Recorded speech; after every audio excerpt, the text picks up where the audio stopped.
Good morning, ladies and gentlemen. It is a real pleasure for me to be here with you, and it was so nice in these last days to see so many old friends here again. We have been working in Strasbourg much more lately in the field of languages of schooling, which means that I have seen some of you much less than I used to do some years ago. But since 5-6 years, as we have been concentrating on the languages of schooling, we have been setting up another network. So therefore, I have seen you a bit less. But it was a real pleasure to be here in this beautiful city of Graz, which I discover every time a bit more. And with this lovely weather, it is really like, why shouldn't I come and work at the ECML instead of staying in Strasbourg? But I've been at the Language Policy Division for nearly 20 years now, and I'm still very pleased to be there. I saw the ECML coming into existence. I saw its first difficult steps, I saw it evolving, and it was a real pleasure to be here these days and to see this huge production after 4 years' work. I have been here in these 4 years every now and then. I saw the projects evolving, and I'm really impressed with the products of this project, and also of all the developments based on work we produced in Strasbourg. So it is really nice to be here with you. If you allow me, I go on in French. I think it has been a bit less used during these days, and I feel more comfortable in French. Waldek asked me to speak on le travail de soutien du Conseil de l'Europe dans le domaine des langues dans et pour l'éducation. Par contre, il m'a présenté ici à l'instant en disant que j'étais ici pour vous parler du travail de la division des politiques linguistiques, ce que je vais effectivement faire davantage, parce que c'est ce domaine, le travail de la division, que je connais mieux que n'importe quoi d'autre, mais en essayant de placer cela dans le contexte plus général du travail du Conseil. Nous avons 3 entités au Conseil entièrement consacrées aux langues. La division des politiques linguistiques, donc, où je travaille, et qui a fêté l'année dernière ses 50 ans, avec une grosse conférence à Genève, où nous avons soufflé nos 50 bougies. Le Centre européen pour les langues vivantes, donc créé il y a maintenant 16 ans.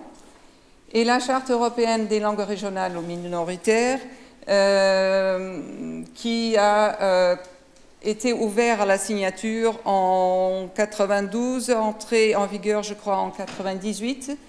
Mais je voudrais quand même faire une distinction entre le rôle de la Charte et les 2 autres entités, dans la mesure où la Charte est d'abord un instrument juridique et qu'elle est là surtout pour défendre les langues en tant que telles et en tant que patrimoine culturel de l'Europe. Or, alors que la division et le CELV travaillent essentiellement dans le domaine de l'éducation. Évidemment, on ne peut pas faire une division claire et nette entre les langues comme culture et les langues pour l'éducation dans l'éducation, mais disons que nos travaux essentiellement portent sur le domaine éducatif.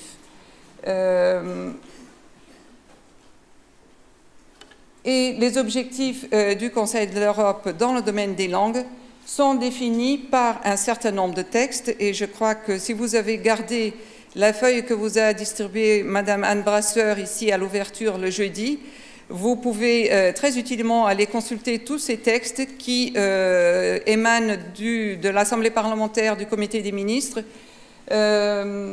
pour préciser la politique linguistique du Conseil de l'Europe.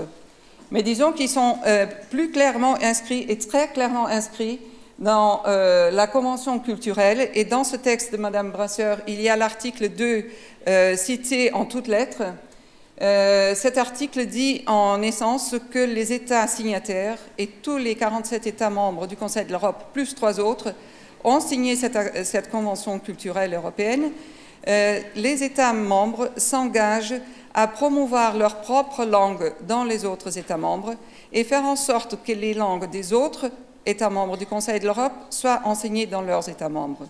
Il faut se souvenir que le Conseil de l'Europe a été créé tout de suite après la Deuxième Guerre mondiale, ou quatre années après la Seconde Guerre mondiale, et qu'avec cette convention culturelle ouverte à la signature en 1954, l'un des objectifs était vraiment faire en sorte que les Européens puissent mieux communiquer entre eux pour éviter ces guerres à répétition.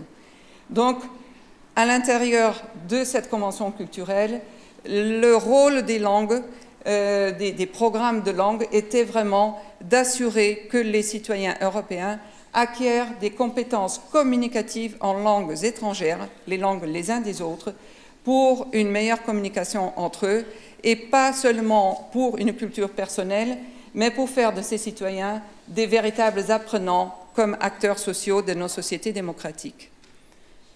Avec l'évolution de nos sociétés, nous avons évidemment pendant ces années commencé à apprendre de plus en plus les langues les uns des autres, c'est-à-dire, je pense que dans le passé, les gens apprenaient aussi les langues les uns des autres, mais c'était réservé plutôt aux élites. À partir des années 50, ça a été quand même très largement démocratisé et nos citoyens, plus ils sont jeunes, plus ils parlent des langues étrangères. Mais nous avons aussi, avec cette démocratisation, eu de plus en plus d'élèves dans les systèmes éducatifs et les enseignants ont dû faire face à un éventail d'élèves de plus en plus large et différencié et se sont donc confrontés à un certain nombre de problèmes d'exclusion sociale déjà par l'échec scolaire. Et donc, les gouvernements des États membres, quand ils se sont réunis en 2005, lors du 3e sommet du Conseil de l'Europe, ont vraiment assigné au département éducation du Conseil de l'Europe le rôle de faire en sorte que l'éducation devienne de plus en plus de qualité pour faire en sorte que tous les élèves y aient accès et ne rentrent pas dans la spirale d'échec, dans l'exclusion sociale, donc mettre l'éducation au service de la cohésion sociale.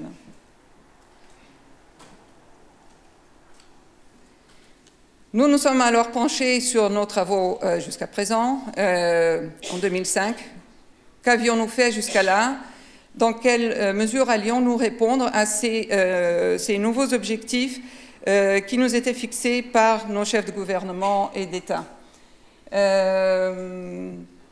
Les langues étrangères sont toujours un objectif. Évidemment, dans ce monde globalisé, nous ne pourrions pas faire sans ces compétences en langues étrangères.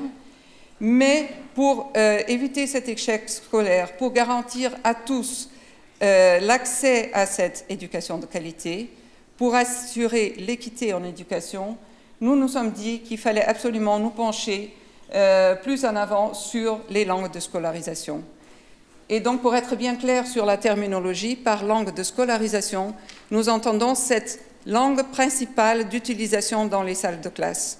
La langue, quelquefois 2 langues, éventuellement 3, mais en général, il y a la grande langue nationale qui est utilisée dans les écoles pour apprendre l'histoire, la géographie, la philosophie, les maths et même pour faire du sport. Cette langue-là n'est pas toujours suffisamment maîtrisée avec ce que nous appelons la dimension académique pour que les élèves puissent tous réussir. Donc, nous nous sommes vraiment donnés comme mission dans les prochaines années de nous pencher très sérieusement sur le domaine des langues de scolarisation en nous basant évidemment sur tous les acquis dans le domaine des langues étrangères. Et vous voyez sur ce schéma qui constitue notre plateforme de ressources et références pour une éducation plurilingue et interculturelle, plusieurs boîtes.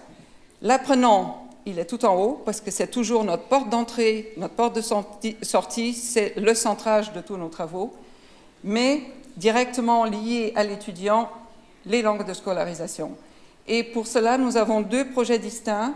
L'un, à droite, c'est les langues des autres matières, c'est-à-dire les langues utilisées pour l'apprentissage des autres matières dites, soi-disant, non linguistiques. Comment peut-on apprendre une matière sans passer par les langues? Donc elles sont soi-disant non linguistiques. et un autre projet qui concerne vraiment les langues comme matière, c'est-à-dire les classes de langues. Là, on apprend la grammaire, le lexique, la syntaxe et la littérature. Donc, il y a des projets distincts. Il y a aussi la boîte langue régionale minoritaire et de la migration, dans lesquelles nous avons aussi un certain nombre de travaux, surtout en coopération aussi avec nos collègues de la Charte des langues régionales et minoritaires et la Convention cadre pour les minorités nationales. Il sera intéressant chez vous après, quand vous irez sur notre site, de bien étudier les flèches qui sont là. Elles ont toute une signification, mais je n'ai pas le temps ici de rentrer dans la signification de toutes ces flèches. En bas, il y a une boîte jaune, détachée du reste, mais à la base de tout le reste, avec des textes très intéressants de réflexion sur l'utilité et l'usage de descripteurs de compétences en langue, sur l'utilité, mais aussi les limites de ces descripteurs. Et je vous incite très fortement à aller lire ces textes pour mettre tout ça en contexte. Comme je disais, donc, notre travail actuellement est centré sur les langues de scolarisation, parce que sans une maîtrise adéquate de la langue de scolarisation, on n'est pas préparé pour faire face à tous les défis scolaires, et on en a besoin pour la cohésion sociale. Quelques principes à la base de cela. Et je pense que c'est tout à fait en accord avec le discours de professeur Jim Cummins hier. Quelques principes sur lesquels nous nous basons vraiment. Toute construction de connaissances passe par un travail langagier. Cela est très évident dans des matières comme l'histoire et la philosophie, par exemple. On s'imagine mal apprendre l'histoire sans passer par les langues. Mais même dans des matières comme les maths ou la physique, par exemple, rien ne peut se concevoir dans nos esprits sans passer par les langues. Il faut qu'on soit capable de formaliser nos concepts pour que les choses prennent forme et que nos capacités cognitives évoluent. Et l'autre principe, tout apprentissage se fait à partir des connaissances et des aptitudes déjà acquises. Et personne n'arrive à l'école, même à l'âge de 3 ans, complètement bébé, complètement vierge de tout apprentissage. Nous avons tous déjà nos acquis et il faut prendre tout cela en considération. Et toutes ces connaissances, toutes ces aptitudes sont encodées dans une langue, des fois en plusieurs langues. Il y a de plus en plus d'enfants qui grandissent avec 2 ou 3 langues. On ne sait plus trop ce que c'est qu'une langue maternelle, souvent. En tout cas, pour assurer à tous les mêmes chances, pour être équitable en éducation, il faut prendre en considération ce fait que toutes ces connaissances, toutes ces aptitudes sont encodées dans une langue et ne pas partir du principe que tout le monde a encodé toutes ces connaissances, toutes ces aptitudes dans la même grande langue de scolarisation. Nous nous sommes donc attachés pour l'instant à essayer de décrire les compétences en langue de scolarisation nécessaires à l'apprentissage des différentes disciplines. Nous nous basons évidemment sur l'expérience dans le domaine des langues étrangères. Tous les Can-Do descriptors du cadre européen commun de référence sont basés sur des longs travaux sur ce que c'est qu'une compétence en langue. Tout cela, c'est donc un domaine dans lequel nous avons de l'expérience et qui est certainement très utile, mais les langues de scolarisation demandent un côté académique, entre guillemets, qui n'est pas forcément pris en compte, tout au moins dans les premiers niveaux du cadre européen commun de référence. Donc, il faut davantage explorer ce niveau académique dans les langues de scolarisation. L'objectif est de créer une banque de descripteurs. Loin de nous l'idée pour l'instant d'arriver à une échelle de compétences en langue au niveau européen.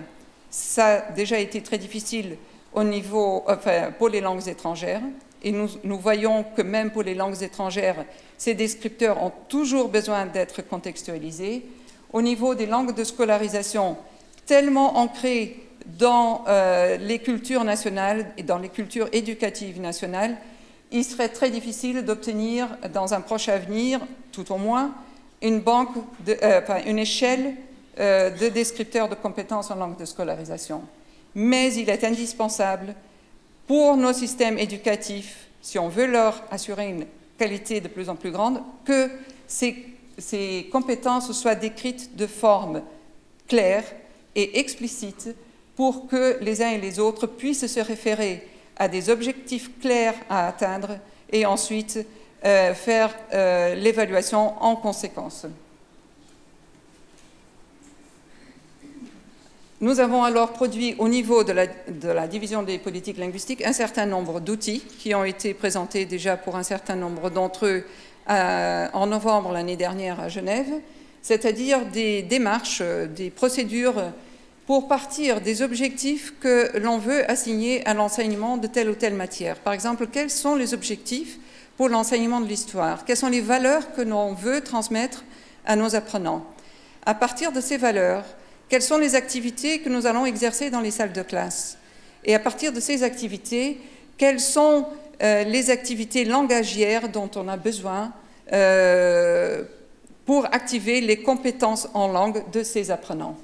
Nous avons un outil à un niveau plus abstrait pour toutes les disciplines, ensuite des outils plus spécifiques pour la discipline histoire, discipline sciences, discipline littérature et bientôt aussi pour les mathématiques. Donc je vous invite à découvrir ces outils sur notre site internet. C'est surtout pour ceux qui sont en charge de l'élaboration de programmes scolaires ou de curriculum. Ensuite, nous avons soutenu un projet des pays germanophones, vraiment à l'initiative de l'Allemagne avec l'Autriche, la Suisse et le Luxembourg. Même avant qu'on ne mette ces outils en ligne, ces pays avaient commencé à analyser les curriculums de 5 ou 6 Länder en Allemagne, de la Suisse, Luxembourg et Autriche, pour voir dans quelle mesure la dimension langagière était déjà explicitement décrite dans les différentes disciplines. C'est un projet de grande envergure, ils ont eu énormément de travail, nous avons été heureux de pouvoir au moins financer un certain nombre de réunions. Un certain nombre de produits sont déjà disponibles sur notre site, d'autres le seront prochainement, et nous sommes vraiment très reconnaissants à ces pays membres d'avoir mené ce travail. Ils sont en quelque sorte notre locomotive. C'est la Norvège qui nous permet aussi d'alimenter cette locomotive, parce que sans la contribution spéciale de la Norvège, je pense qu'un certain nombre d'initiatives n'auraient pas lieu, nous ne serions pas en mesure de les financer. Et la Norvège, en plus de ce soutien financier, nous soutient aussi très fort intellectuellement et moralement, puisqu'au niveau du ministère, ils sont aussi, en Norvège, ils sont aussi en train d'analyser et expliciter très largement la dimension langagière des différents curriculums des disciplines.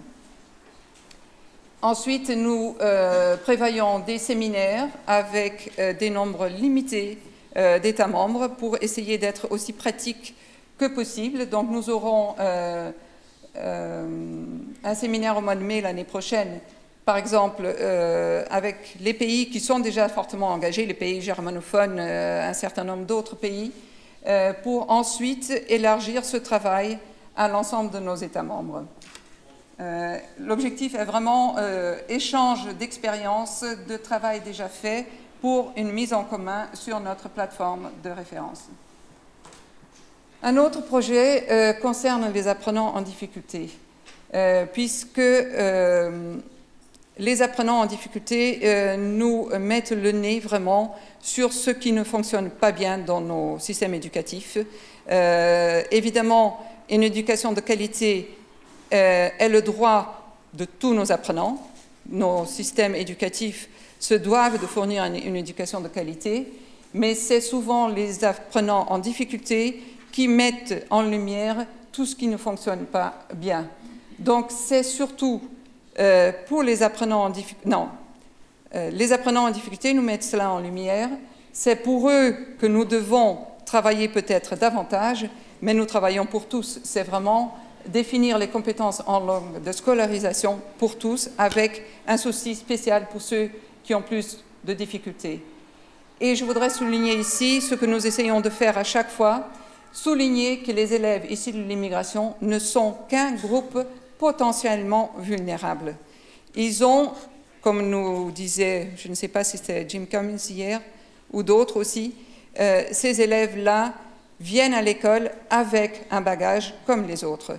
Ils ont peut-être moins de compétences dans la langue de scolarisation, mais ils ont en gros les mêmes compétences que les autres élèves qui arrivent à l'âge de 3 ans. Ils ont donc un autre bagage, ils doivent acquérir quelque chose de plus, mais ils ne sont pas handicapés, ils ne sont pas moins bons que les autres. Il nous revient à nous de faire en sorte qu'ils puissent réussir aussi bien à l'école que les autres en les soutenant peut-être un peu davantage. À la demande des États membres, nous avons quand même élaboré un guide pour le développement et la mise en œuvre de politiques linguistiques pour l'intégration d'enfants et adolescents issus de l'immigration.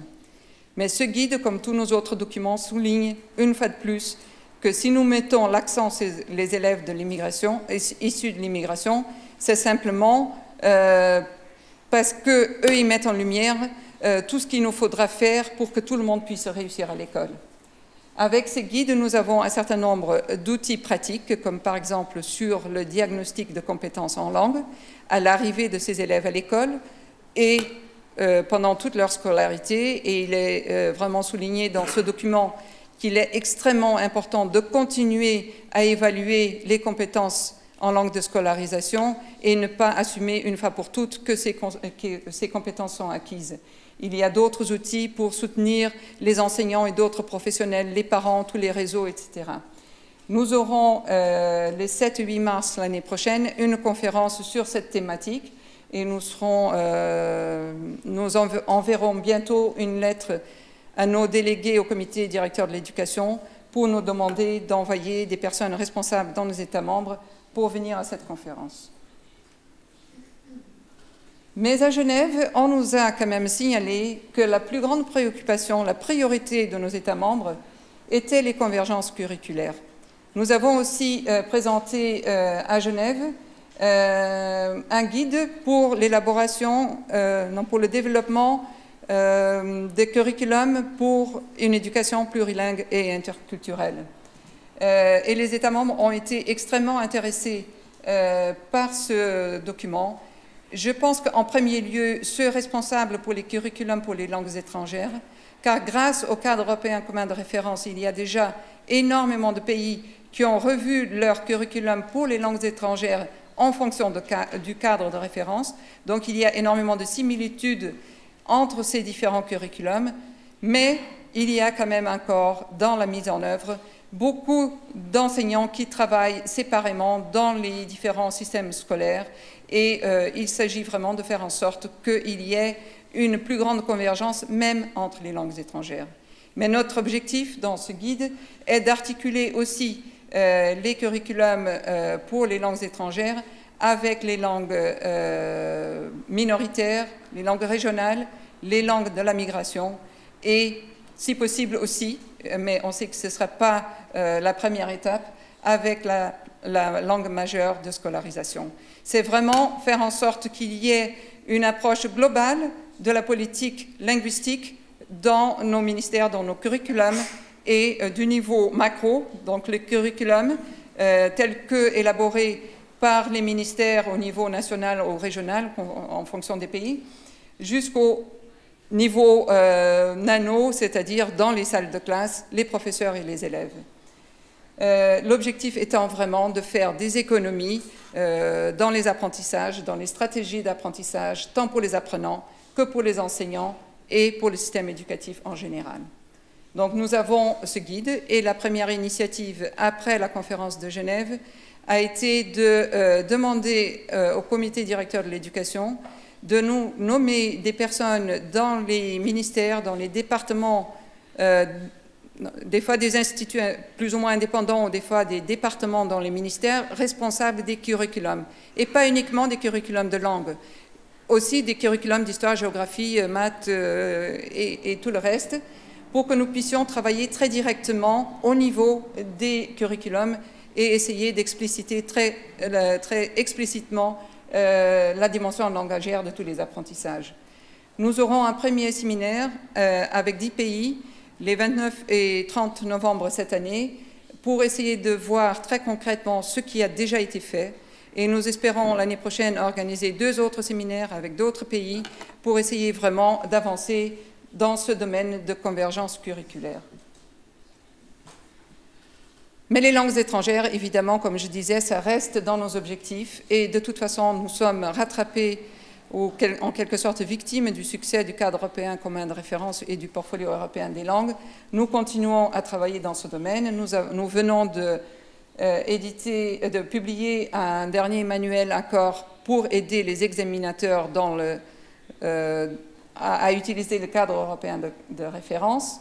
Il y a différentes études. Il y en a une qui va être publiée, je ne sais pas encore, peut-être plutôt l'année prochaine, sur l'impact éducatif et l'impact politique de l'utilisation du cadre à travers le monde, sur différents continents. C'est vraiment une étude très intéressante.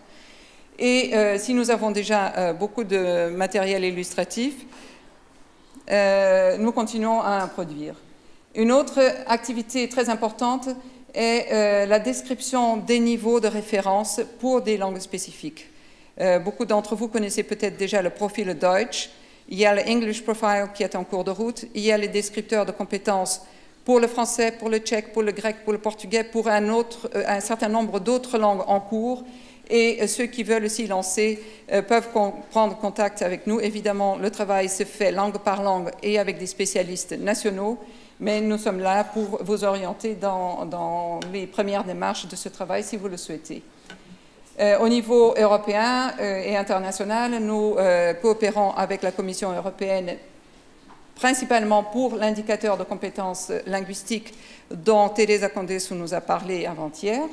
Nous faisons partie du Advisory Board de cet indicateur puisqu'il est basé sur notre cadre de référence. Et un travail assez intéressant, assez récent, même s'il n'y a que des premières prises de contact, vient à l'initiative des Américains. Et ça, j'attire l'attention de Michel Candelier, s'il est dans la salle, qui se questionnait sur la coopération entre les 2 côtés de l'Atlantique.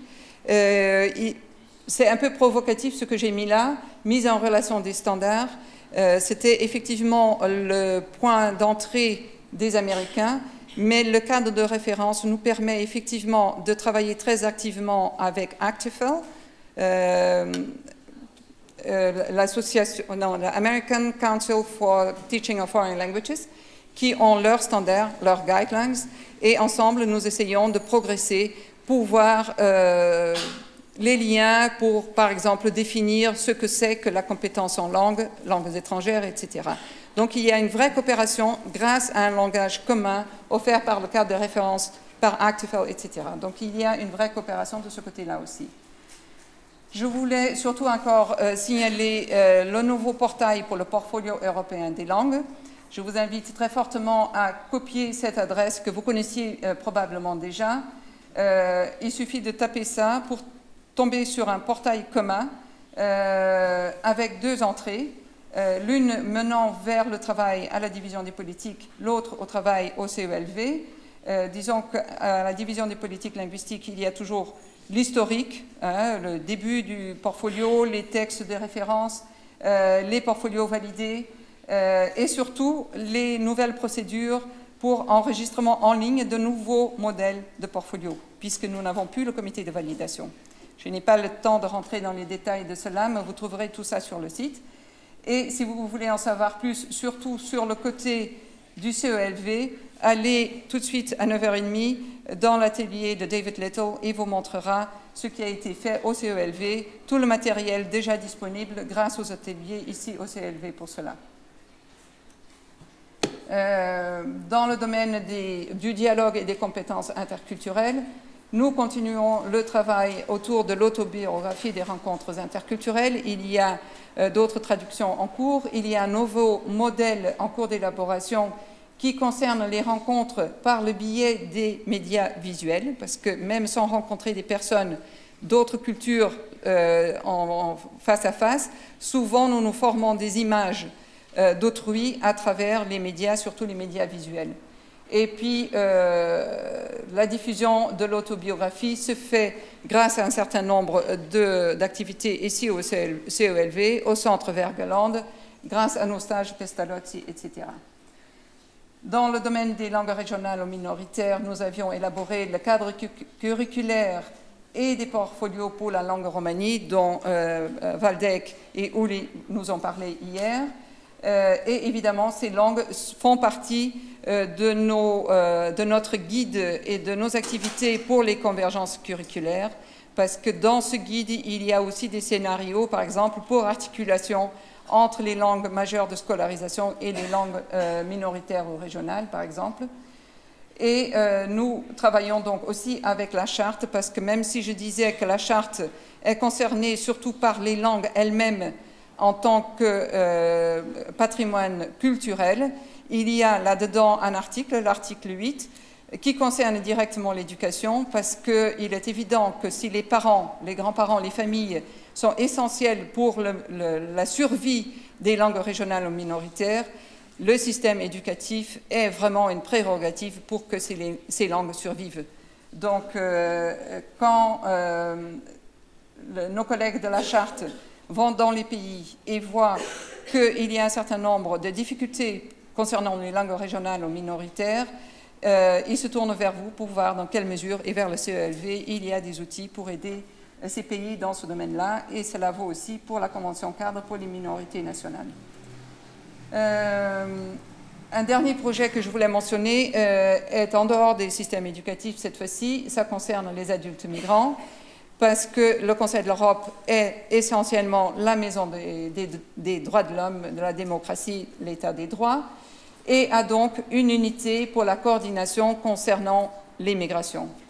Et comme dans ce domaine-là, nous avons vu que de plus en plus d'États membres utilisaient le cadre européen commun de référence pour la formation des migrants nouvellement arrivés ou sur le point d'immigrer vers l'Europe ou déjà en place, mais aussi pour les tester dans leurs compétences dans la langue du pays hôte.